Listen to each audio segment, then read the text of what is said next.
家好，我叫 Camille，我筆名係 Camille，咁我本書係阿樹的故事。咁今日我就想同大家分享下，我究竟點樣去遇到呢個繪本課程，同埋阿樹係點樣出世嘅。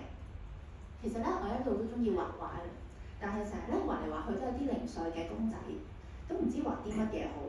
記得上年大概6月嘅時候咧，我喺 Google 上面咧就 search 咗繪本呢兩個字，佢竟然彈咗呢個課程出嚟。咁其實坊間咧都有好多呢啲課程㗎，其實都唔知點揀。跟住咧，我再望下，發現咦，原來呢個課程咧有啲免費課堂講座喎，即係好似今日咁，又唔使錢，個時間又好啱喎。我好似覺得咧有少少係命運嘅安排，咁所以咧我就報咗名嚟聽啦。咁跟住嗰一日咧，就好似大家咁就坐咗喺呢個課室入邊啦。咁我就聽咗老師嘅分享，其實我都俾老師嘅故事感動咗嘅。咁咧，但係始終咧個學費都好似比較貴，都唔知猶豫報唔報好啦。咁嗰陣時咧，我就同咗個好朋友講，跟住我 send 咗啲章程俾佢啦。佢睇完之後同我講話，你將個學費除翻上堂時數，睇落咧又唔係好貴喎。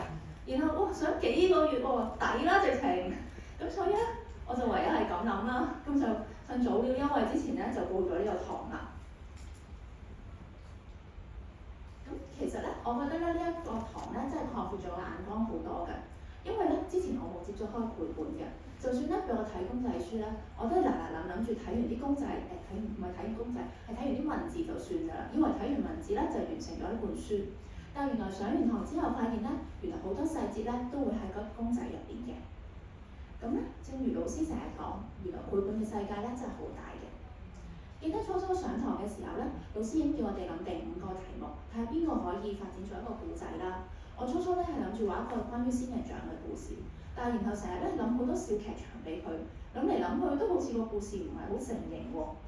咁究竟點樣咧？原來畫繪本咧同平時畫畫真係唔同嘅，因為故仔咧係要有起承轉合嘅。咁到咗上年差唔多10月底嘅時候啦，咁嗰陣時咧有個 YouTube channel 叫試當真，唔知大家有冇聽過啦？佢就執笠喎。咁咧佢最後嗰日咧係星期日晚嚟嘅，佢一路執笠一路開 live。咁到咗最後嗰一刻咧，有個主持人咧佢就唱咗一首歌，就陳奕迅嘅《最後派對》，入邊有2首歌詞咧好 hit 中我嘅心嘅，就係活得精彩結尾，切勿流眼淚。於是咧第二日我就攞翻首歌嚟聽，係咁聽。第二晚咧係要上堂㗎。我記得落咗堂之後咧，我好似未行到出呢棟大廈嘅門口咧，我已經聽緊呢首歌啦。咁沿住個斜路一路行去搭地鐵啦，點知突然間咧個腦海面閃過一樣嘢喎，就係覺得我哋每人每一日都營營役役，要去揾好多錢，去換好多物質，然後又要成日同其他人去比較，究竟你有啲乜，我又有啲乜，但係原來可能到去到最後嘅時候，攤喺張床，可能剩翻一個腦可以 function 到嘅時候，原來呢啲物質都唔再重要啦。於是我就諗我可唔可以將呢個 idea 變做一個繪本嘅故事咧？咁有啲乜嘢可以表達到呢個 idea 咧？我要幫佢揾一個主角。我嗰陣時咧就諗到係聖誕樹啦，因為聖誕節嘅時候咧，聖誕樹上面咧都會掛咗好多好靚嘅燈飾嘅。但係聖誕過後咧，咁又會點咧？於是我就諗住攞個電話出嚟記低呢樣嘢啦。可能因為太專心啦，搭地鐵嘅時候咧又搞錯咗方向，搞到嗰晚咧好晏先翻到屋企。咁咧我哋講一講阿樹的故事嘅內容先啦。咁好自然啦，咁就喺森林入邊有一棵樹就叫阿樹啦。咁佢已經咧好努力，想曬好多陽光，吸好多養分，希望咧可以生得高啲，快啲人帶佢翻屋企做聖誕樹嘅。咁跟住自然事情就會好順利，咁有小女孩嘅出現啦。小女孩就好中意呢棵樹啦。嗱，帶咗佢翻屋企，然後幫佢掛好多燈飾啊、彩帶，然後又會同阿狗喺樹下面一齊講故仔，然後收到啲禮物又會同呢棵樹分享喎。咁阿樹咧當然覺得好開心啦，因為佢覺得佢擁有晒全世界咁樣啦。但係聖誕節之後會係點咧？咁樣呢個結局就留翻俾大家去發掘啦。我覺得咧我都算好彩嘅，因為咧我由有個 idea 到諗到呢個故仔個過程咧都比較順利。而用 iPad 畫畫咧，我之前都試過，同埋咧，其實而家就算有咩問題咧，上網都有好多片，或者甚至問 AI 都可以解決到。但反而令我最糾結嘅就係咧，我畫呢個繪本嘅時候咧，我係每一版都畫晒我最重要想表達嘅嘢嘅時候，我就發現有好多版背景都係白雪雪，究竟個背景要畫啲乜咧？呢樣嘢我都糾結咗好耐。不過用 iPad 畫畫有個方便嘅好處就係、畫完唔啱咧，開個新 layer 可以再畫過，畫到啱為止。就好似咧，正如我做呢個封面《阿樹的故事》呢5隻字啦，明明嗰晚咧我已經寫咗好耐，覺得咦差唔多啦，可以去瞓覺啦。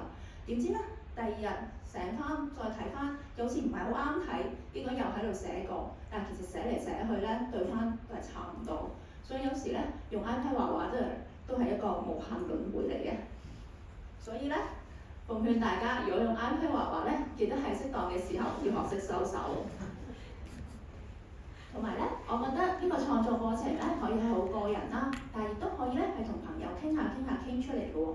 因為記得我哋之前咧喺深水埗咧都擺過2個禮拜嘅 showcase，嗰陣時咧都會同嗰啲朋友咧傾過下呢本書啦，跟住傾下咧，到最後咧我就發現，我決定啦要喺個結局後面再加多1頁。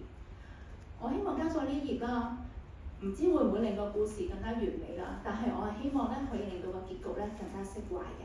咁所以咧，到正式印嘅時候咧，同大家睇到嘅阿樹的故事咧就會有少少唔同啦。咁最後啦，唔知大家有冇聽過一個叫作者已死嘅 concept 啦？作者已死咧，唔係話作者已經死咗，而係話咧，當個作者完成咗佢部作品之後，呢部作品點樣被理解、被演繹呢個權咧，就全部交翻俾讀者啦。我好中意呢個 concept 㗎，因為我覺得咧，每個人都應該有佢自己嘅感受，而我亦都唔中意有太多嘅框框。而我覺得繪本咧，正就做到呢樣嘢啦，因為我哋畫嘅咧係公仔書，老少咸宜。小朋友睇咧就可能着眼喺啲公仔啊、圖案啊、顏色，而大人睇加埋自身嘅經歷，可能會有另一番嘅感受。仲記得上堂嘅時候咧，老師都有提過，話繪本入邊咧會有好多符號啊、象徵意義啊、彩蛋咁樣嘅。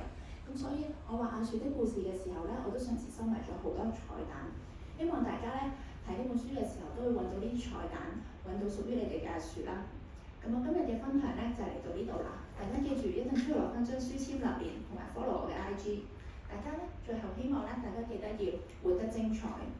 好啦，多謝大家聽完我講阿樹的故事啦。咁咧有得阿樹咧就自然有花啦。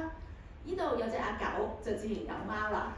跟住落嚟咧，我哋就有請星光下的花店同埋星之貓奇幻之旅嘅作者上嚟分享。